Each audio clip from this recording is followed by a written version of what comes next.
out of town when Mom had the stroke, and Dad called, but he didn't tell me the details because he knew I would have probably rushed or whatever and freaked out.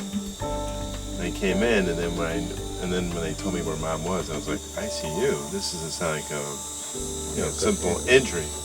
And then when I got to ICU and I saw Mom, and Mom was on ventilator. She had a trach. And then Mom was in brain stem stroke, and pretty bad hemorrhage, and wasn't good. And then but I remember when the only thing Mom could do was her right eye and wink once or twice for yes or no. And then I remember, when you heard our voices, the pulse or blood pressure would go up. Yeah, we used to watch the machine, And one of the first things when they first brought it to the hospital, emergency there, they're looking at it. And finally, then the neurologist came up to me. He says, I don't know, in bad shape. He says, I think maybe you guys ought to talk over what you want us to do to her. That's what he means. He didn't want to say, that's not us.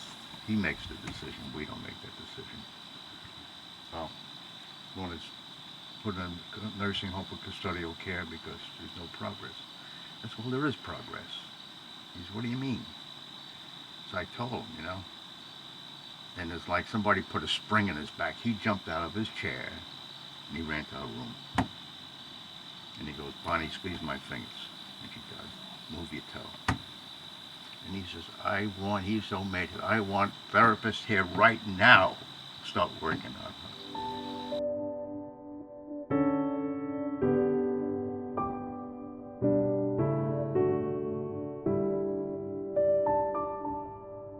They were giving her therapy and they're walking her and everything, but they were doing all the brute force, hold and walk. But everything they did so fast, nothing slow, If I wasn't there and Freddie wasn't there, just talk to Bonnie, she would have been a custodial and she would have been, gone. Did anybody talk to you about what your options were? No. Just they were going to release? Yeah, that was it,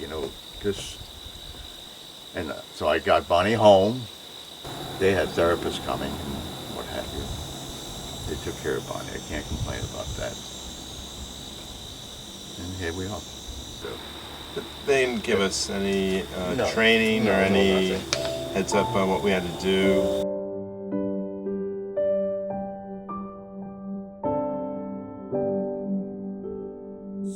How were you feeling when all of this was going on?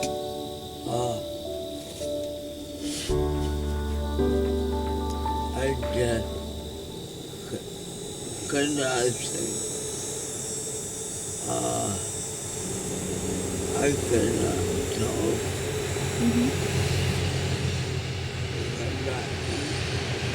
As I say, she's coming from zero. And because the attention and love she gets, we walk her every day. We walk her probably about 20 feet. Aid and I get on either side of her. We don't hold, we just support her, so that she don't fall down and she'll walk. Then we have a standing table in there. She'll stay in there as long as a half hour in the standing table. Wow. And she'll play, different games with the aid, like hangman and what have you. And then she exercises and what have you. She does all types of exercises. Mostly occupational exercises. She feeds herself. First thing I remember that Amelia and I could not take anything. I cannot even think. But Freddie. Yeah, she called Freddie. She winked at Freddie. Do you remember that? That was the first thing she did. When she saw Freddie, she winked at him. Were you scared though, Bonnie? Or did you have confidence? I thought I confident Fred and Freddie would take care of me because I knew I could not. And Bonnie, she loves cooking. She does a lot of. Then we finally got a aide here to teach her on the computer. You know, ILST is it? So the computer, which is good for her because she gets that on Facebook and keeps in touch with the kids and what have you. And digs up recipes. How to make the decisions. There's nobody to make them for me. How to make them. With anybody else, I think most people would be in a panic or what have you. I think there's a lot of information the hospital could have given, the nursing homes could have given, and the rehabs. You know, they give you an envelope, here's a release. That's it. You know. Don't say, well, you have to do this, you have to do that. They never ask, well, you know what to do? Never asked me. Was there any follow-up, Dad? Huh? Did anybody ever follow up? No. Fortunately, we in Clifton Park was a doctor. He used to be up here, and he's in Clifton Park. So on the way home from Niskayuna, we had to pass his office, so we stopped to see him. And so Bonnie was going to him, and he was very good. He called us up every night, and we'd talk, you know, because he was right here in Olmstedville, and we were friends when he was in Olmstedville.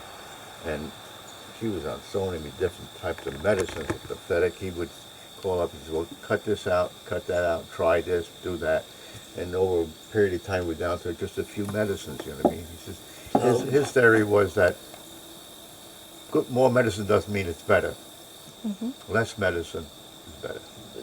Basically, you want to know. Oh, yes, it was on my own. Yes, on my own. Because it's overwhelming, you know. I was nervous for you. I know, it's overwhelming. But I knew I had to do it, and I just did it. That's all to it. Well, family supports are important. It Well, is so important. right. Like when they were telling me they're going to put Bonnie in custodial care, it blew my mind because I'm saying to myself, what if I wasn't there to keep an eye on her? And that's how many other people are there that family doesn't take that much interest in them? You know, okay, yeah, sure. That's the best thing, because maybe people don't want that responsibility, I don't know. But I think because my love of Bonnie and family, you know, I knew we had to stay together. Yeah. And I had to take care of her. And that was all to it. No ifs, buts about it. Like when it comes to the hospital setting, there was no, you know, transitional information then. Even leaving the skilled nursing home, and then even, you know, between then and now, you always have to like advocate for yourself.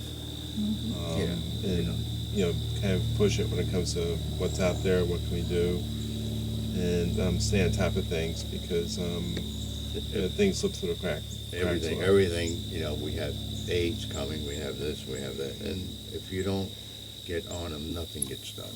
You know, I'm talking about coordinators and what have you. Nobody does their job, in plain English. I don't know how other companies are, but as I said, if they worked me, they would have been fired. Lack of urgency are important. It's for people that, you Not know, in a even when they get services or they're on the grid, then everybody's assuming someone else is taking care of it. And I mean, and then if you do get something, it's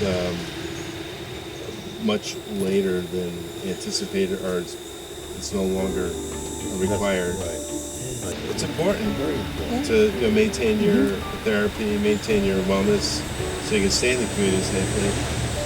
But you know, mom and dad, they have to be proactive, and mom's going to be, you know, get an assessment for therapy, outpatient therapy, and that was an initiative that my mom and dad are doing on their own.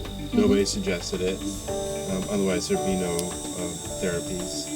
And so hopefully that'll be happening in like a few weeks. So everything that actually that mom and dad have received and will be getting in the future is because of proactive work on their part. Right. But a lot of good stuff that has happened is because of individual efforts, Yeah, professionals that seen their situation and gone out of the way to go the extra mile. So there's been some good stories too.